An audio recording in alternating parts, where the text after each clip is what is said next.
ఢిల్లీలో AI impact summit ప్రాంగణంలో నిన్న యూత్ కాంగ్రెస్ చేసిన నిరసనకు వ్యతిరేకంగా ఇవాళ బీజేపీ దేశవ్యాప్తంగా ఆందోళన చేపట్టింది. ఢిల్లీలోని ఏఐసీసీ కార్యాలయం కాంగ్రెస్ అగ్రనేత సోనియా గాంధీ నివాసం ముట్టడికి బీజేపీ నేతలు యత్నించారు. భారీ సంఖ్యలో చేరుకున్న బీజేపీ నాయకులు రాహుల్ గాంధీ కాంగ్రెస్ పార్టీకి వ్యతిరేకంగా నినాదాలు చేస్తూ బారికేళ్లను దాటేందుకు ప్రయత్నించారు. ఈ క్రమంలో రాహుల్ గాంధీ దిష్టిబొమ్మను దహనం చేశారు. దేశ ప్రజలకు రాహుల్ గాంధీ క్షమాపణలు చెప్పాలని, ఆయనపై దేశద్రోహం కేసు నమోదు చేయాలని డిమాండ్ చేశారు. బీజేపీ ఆందోళనతో అప్రమత్తమైన పోలీసులు నిరసనకారులను అదుపులోకి తీసుకున్నారు. మరోవైపు రాహుల్ గాంధీకి ముంబైలో నిరసన సెగ తగిలింది. 2014లో ఆర్ఎస్ఎస్ వేసిన పరువు నష్టం కేసులో ఇవాళ ఆయన భీమ్వాడి అదనపు సెషన్స్ కోర్టు ముందు హాజరయ్యారు. అయితే ఆయన ముంబై ఎయిర్పోర్ట్ నుంచి కోర్టుకెళ్లే దారి పొడుగునా బీజేపీ శ్రేణులు నిరసన వ్యక్తం చేశాయి. నల్ల జెండాలతో నిరసన వ్యక్తం చేశారు. ये केवल इसलिए नहीं इम्पोर्टेंट है कि ये एआई इम्पैक्ट समिट भारत में हुआ, ये भारत में एआई इम्पैक्ट समिट नहीं था, ये भारत का एआई इम्पैक्ट समिट था। ये भारत का है जो दुनिया जिसको देख करके आज कांग्रेस पार्टी गुंडालू दोस्तों ये ఏ సమ్మిట్ సంబంధించి ముఖ్యంగా ఒక గల్గోటియా సంబంధించినటువంటి యూనివర్సిటీ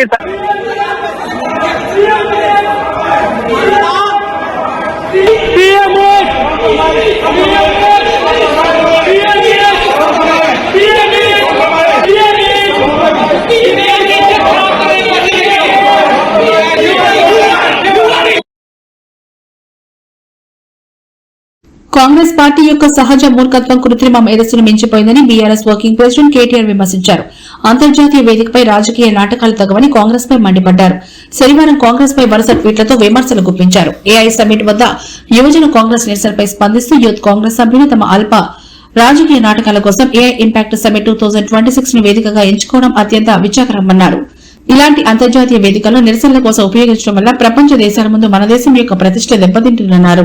ప్రజాస్వామ్యంలో భిన్నాభిప్రాయాలు ఉండడం సహజమే, కానీ ఎక్కడ ఎలా నిరసన తెలపాలో అర్థం చేసుకోవడం చాలా ముఖ్యమని, రాజకీయ అసమ్మతిని వ్యక్తం చేయడానికి ఒక సమయం సందర్భం ఉంటుందన్నారు. ఏఐ ఇంపాక్ట్ సమ్మిట్ 2026 వంటి అంతర్జాతీయ సదస్సు ఖచ్చితంగా ఇలాంటి నిరసనలకు వేదిక కాదన్నారు. కాంగ్రెస్ పార్టీ ముఖ్యమంత్రి రేవంత్ రెడ్డి అదే ఏఐ సదస్సును ఉద్దేశించి ప్రసంగిస్తున్న సమయంలోనే యూత్ కాంగ్రెస్ నాయకులు ఈ నిరసన చేపట్టడం విచిత్రమని ఎద్దేవా చేశారు.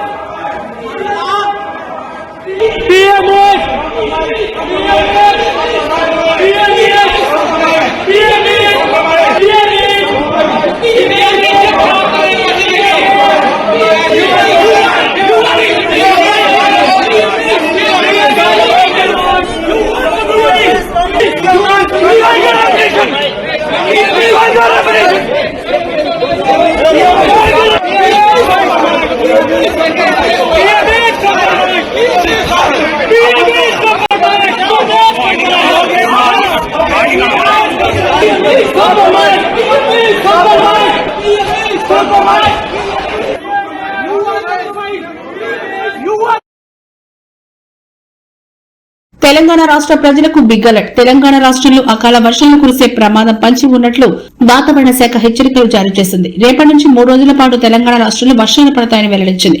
ఈ 3 రోజుల పాటు తెలంగాణ రాష్ట్రంలోని పలు జిల్లాల్లో తేలికపాటి నుంచి మోస్తరు వర్షాలు పడతాయని అంచనా వేసింది. మరికొన్ని జిల్లాల్లో భారీ వర్షాలు పడతాయని పేర్కొంది. హిందూ మహాసముద్రం ఆగ్నేయ బంగాళాఖాతం సమీపంలో అల్పపీడనం ఏర్పడిందని వెల్లడించింది. వాతావరణ శాఖ దీని ఎఫెక్ట్ కారణంగా అకాల వర్షాలు పడే ఛాన్స్ ఉన్నట్టు తెలిపింది. అటు ఏపీకి కూడా వర్షాలున్నాయని చెబుతున్నారు. అకాల వర్షాలు రైతులకు అపార నష్టం చేసేలా ఉన్నాయి. ఈ ఫిబ్రవరి చివరి నాటికి వరి ప్రభావం దశలో, మొక్కజొన్న కంకి దశలో ప్రస్తుతం ఉన్నాయి. ఇలాంటి సమయంలో అకాల వర్షాలు పడితే రైతులకు తీవ్ర నష్టం కలిగే ప్రమాదం ఉంది. ఈ నేపథ్యంలో రైతులు చాలా అప్రమత్తంగా ఉండాలని అధికారులు సూచనలు చేస్తున్నారు. మరి వరుణదేవుడు ఏం చేస్తాడో చూడాలి.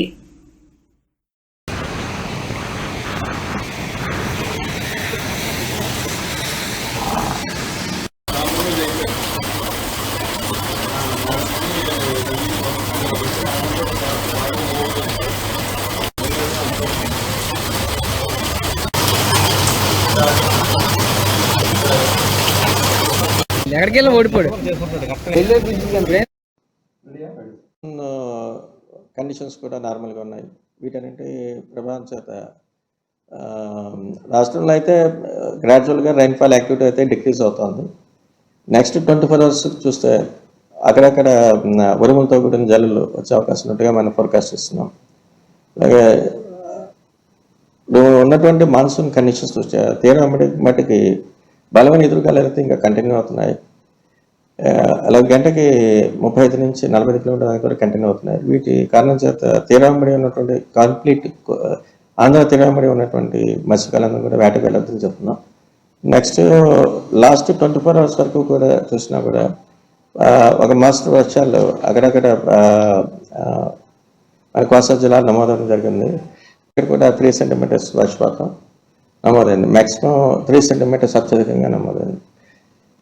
అక్కడక్కడ అది కూడా అక్కడక్కడ నమోదవడం జరిగింది లాస్ట్ 3 days. ఎందుకంటే ఆల్రెడీ 2 days బ్యాక్ ఏర్పడినటువంటి అల్పపీడనం అది బలహీనపడి ప్రస్తుతం మనకి ఉపరితల ఆవర్తనాలు మాత్రమే కనిపిస్తుంది.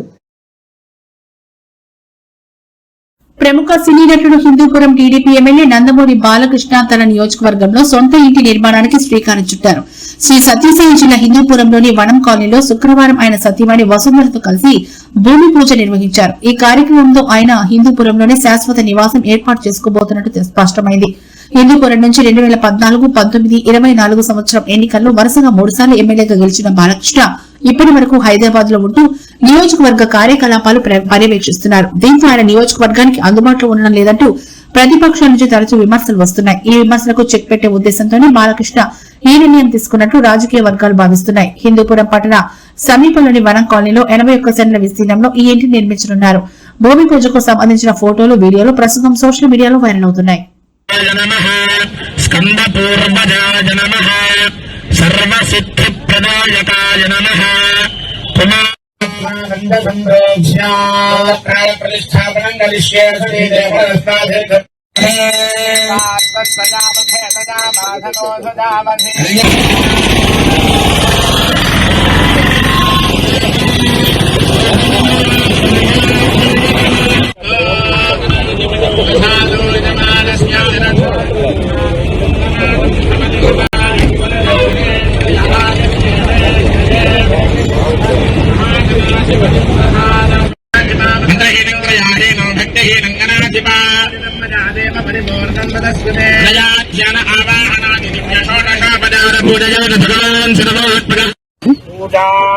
సమర్పయామి.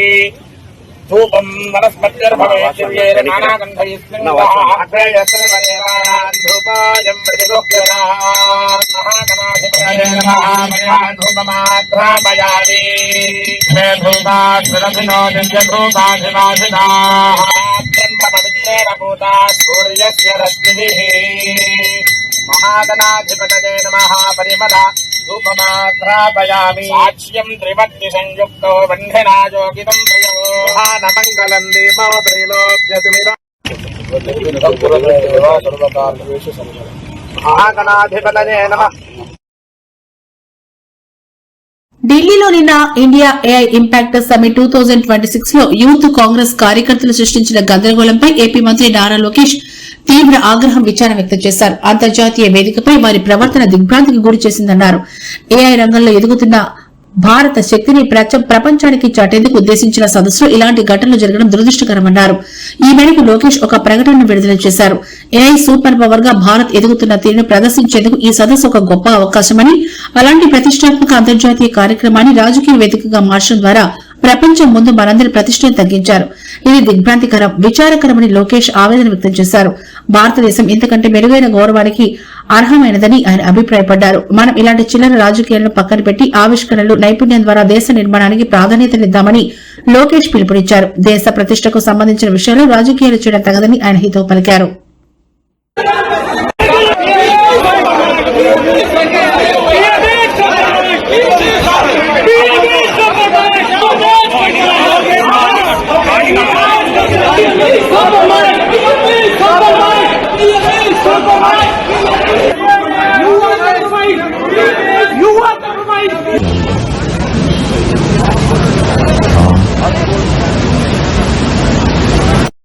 ఆంధ్రప్రదేశ్ లో ఈ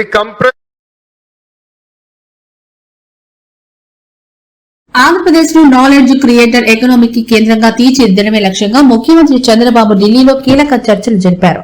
టెక్ నైపుణ్యాలున్న యువశక్తి రాష్ట్రానికి అతిపెద్ద వనరని, వారిని artificial intelligence, AI, quantum technology వంటి భవిష్యత్తు రంగాల్లో ప్రపంచ స్థాయి నిపుణులుగా తీర్చిదిద్దుతామని ఆయన స్పష్టం చేశారు. ఢిల్లీలోని భారత మండపంతో జరుగుతున్న ఇండియా ఏఐ ఇంపాక్ట్ సమ్మిట్ 2026 లో భాగంగా పలు అంతర్జాతీయ టెక్ దిగ్గజం కంపెనీల అధినేతలతో ఆయన వేర్వేరుగా సమావేశమై రాష్ట్రానికి పెట్టుబడులను ఆకర్షించే దిశగా చర్యలు జరిపారు. ఏపీ పెవిలియన్ లో Adobe CEO Shantanu Narayen, Autodesk AI head Mike Haley, Aramco India director Abdul Rahman ఐతుకైర్, Lego education vice president Tom Hall, Aadhaar founder CTO Srikanth Nadamuni, Khosla ventures MD Vinod Khosla వంటి ప్రముఖులు ముఖ్యమంత్రితో సమావేశమయ్యారు. ప్రముఖ టెక్నాలజీ సంస్థ అడోబ్ సీఈఓ సంతను నారాయణ్తో భేటీ సందర్భంగా ఏపీని నాలెడ్జ్ హబ్ గా మార్చడమే తమ లక్ష్యమని చంద్రబాబు వివరించారు.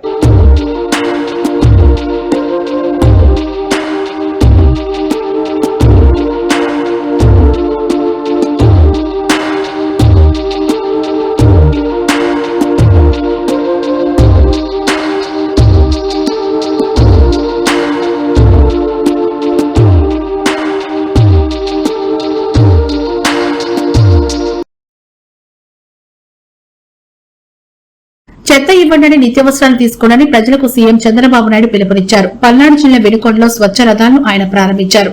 ఈ సందర్భంగా మాట్లాడుతూ ప్రతి మండలానికి ఒక స్వచ్ఛ రథం ఉంటుందని తెలిపారు. పాత వస్తువులు ఇస్తే బదులుగా నిత్యావసరాలు ఇస్తారని చెప్పారు. ప్రజలకు స్వచ్ఛమైన గాలి, నీరు ఇవ్వాలన్నదే తన ఆలోచన అని పేర్కొన్నారు. గ్రామ స్వచ్ఛ రథాలు ప్రతి ఇంటి వద్దకు వచ్చి చెత్తను సేకరిస్తామని సీఎం చంద్రబాబు చెప్పారు. తన ఆలోచనలంతా ప్రజలకు స్వచ్ఛమైన గాలి, నీరు ఇవ్వాలనే దానిపైన ఉంటుందన్నారు. పౌరుషాల గడ్డ పల్నాడు అని, ఈ ప్రాంతానికి వస్తే వైబ్రేషన్స్ వస్తాయన్నారు. శివరాత్రి అంటే కోటప్పకొండ ప్రభలు ప్రత్యేకమని సీఎం చంద్రబాబు పేర్కొన్నారు.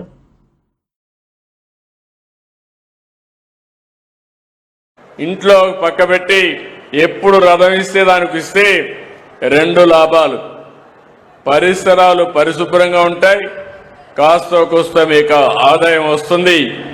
అలాంటి వినూత్నమైన కార్యక్రమానికి శ్రీకారం చుట్టాం.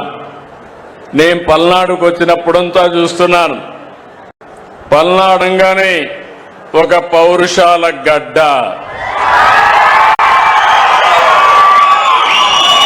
అంతేకాకుండా మొన్నే కోటప్పకొండ తిరునాళ్ళైనా కూడా బ్రహ్మాండంగా చేశారు.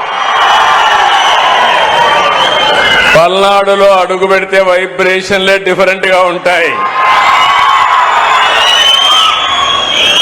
శివరాత్రి ప్రభల కంటే కోటప్పకొండ ప్రభలే ముందు గుర్తొస్తాయి. మొన్న కూడా మీరు చూసే కోటప్పకొండ శివరాత్రి మరింత ఉత్సాహంగా రెండు కూడా బ్రహ్మాండంగా జరిగాయి. నేను నిత్యం మానిటర్ చేశాను. విపరీతంగా వచ్చారు. దానికి కూడా కారణాలు, అనేక కారణాలు ఉన్నాయి. కోటప్పకొండ దద్దరిల్లే పరిస్థితి వచ్చిందంటే అది మీకుండే అభిమానం. అలాంటి వారందరినీ మీ భక్తిని కూడా మీరు చాటే పరిస్థితికి వచ్చారు. అలాంటి మిమ్మల్ని మరొక్కసారి అభినందిస్తున్నాను. ఈరోజు మనందరం కూడా నేను వచ్చింది స్వచ్ఛాంధ్ర, స్వర్ణాంధ్ర. నేను ప్రారంభించింది 2025 జనవరిలో ప్రారంభించాను. మంత్రి నారాయణ గారు పట్టణాభివృద్ధి శాఖ మంత్రి, మన డిప్యూటీ సీఎం పవన్ కళ్యాణ్ గారు పంచాయతీరాజ్ శాఖ మంత్రులు, వాళ్ళిద్దరి ఆధ్వర్యంలో ఈ బాధ్యత గుర్తుపెట్టుకునే విధంగా మిమ్మల్ని ముందుకు నడిపించాలనే ఉద్దేశంతో ఈ కార్యక్రమానికి వచ్చాం. నేను ఇప్పుడు వస్తానే మా వాళ్ళని అడిగాను, ఒకే మాట అడిగాను, 100% ఇంటింటికి వెళ్ళి చెత్త ఎప్పటికి కలెక్ట్ చేస్తారని చెప్పి అడిగాను. ఇప్పటికే 97% మున్సిపాలిటీలో ఇంటింటికి వెళ్ళి చెత్త కలెక్ట్ చేస్తున్నారు. గ్రామీణ ప్రాంతాల్లో మార్చి 31కి 100% ప్రతి ఇంటి దగ్గర చెత్త కలెక్ట్ చేసే బాధ్యత ఈ ప్రభుత్వం తీసుకుంటామని మీ అందరికీ హామీ ఇస్తున్నా. అది పెద్ద మార్పు. ఒకసారి ఇప్పుడే ఆడబిడ్డ చెప్పింది, లక్ష్మీ గోవిందమ్మ. ఆ అమ్మాయి చెప్పినప్పుడు ఇంట్లో చెత్త వస్తుంది, ఆ చెత్తని కాంపోస్ట్ గా తయారు చేసుకుని మీ ఇంటి పైన టెర్రస్ గార్డెన్ పెట్టుకుని మీకు కావలసిన కూరగాయలు కూడా మీరు పండించుకునే పరిస్థితికి వస్తున్నారు. అలాంటి కార్యక్రమంలో మీరు చూస్తే ఇప్పటి వరకు దగ్గర 4,14,004 నిన్న సాక్షాత్తు వెంకటేశ్వర స్వామి ఫోటో కూడా కౌన్సిల్కి తీసుకెళ్లిపోయారు. ఏం తమ్ముళ్ళు, ఇది మీకు న్యాయం అనిపిస్తుందా? న్యాయం అనిపిస్తుందా నేను మిమ్మల్ని అడుగుతున్నా. ఇలాంటి వాళ్ళతో నేను రాజకీయం చేయాలని మిమ్మల్ని అడుగుతున్నా. చెప్పులు వేసుకొని వెంకటేశ్వర స్వామి ఫోటోలు తీసుకొని ఇసిరిసేస్తారు. అంటే ఏంటి మీ అజం, ఏంటి మీ అహంకారం? వెంకటేశ్వర స్వామి మా ఇంటి దైవం. నేను ఎప్పుడు మా ఇంటి నుంచి చూస్తే వెంకటేశ్వర స్వామి నామాలు కనపడస్తాయి మంగాపురం ఆ సైడ్ నుంచి. అలాంటి వెంకటేశ్వర స్వామికి అపచారం చేసే పరిస్థితి ఈ మధ్యలో మీరు చూస్తున్నారు. అధికారంలో ఉంటే బూతులు తిడతారు, అపోజిషన్ లో ఉంటే కూడా బూతులు తిడతారు. ఇది ఎక్కడ న్యాయమో ఏమయ్యా? మీకు ఇది కరెక్టేనా? మీకైతే కోపం రాదా? మీ తల్లిని తిడితే మీకు కోపం రాదా? మీ ఇంట్లో వాళ్ళని తిడితే మీకు కోపం రాదా? మనం తిట్టించుకోవడానికి రాజకీయం చేస్తున్నావా? బాధ, ఆవేదన, లెక్కలేనితనం, ఆంబోతులు మారిగా తయారైపోయారు. ఒకసారి రెచ్చగొట్టే ప్రయత్నాలు చేస్తున్నారు. ఏపీఐఏసీ మాజీ చైర్మన్ వైఎస్ఆర్సీపీ నేత శీఘ్రకొల్లపు శివరామ సుబ్రహ్మణ్యం రాజమహేంద్రవరం కుమారుడి వివాహ వేడుక బెంగళూరు సిటీలో ఘనంగా జరిగింది. ఈ సందర్భంగా మాజీ ముఖ్యమంత్రి వైఎస్ఆర్సీపీ అధినేత వైఎస్ జగన్మోహన్ రెడ్డి హాజరై నూతన దంపతులను ఆశీర్వదించారు. బెంగళూరు నగరంలో నిర్వహించిన ఈ వివాహ వేడుకలో నాగు ఉమా యజ్ఞిత యశ్వంతులకు వైఎస్ జగన్ వివాహ శుభాకాంక్షలు తెలిపారు. దంపతులు సుఖశాంతులతో ఆయురారోగ్యాలతో జీవితాన్ని సాఫల్యవంతంగా కొనసాగించాలని ఆకాంక్షించారు.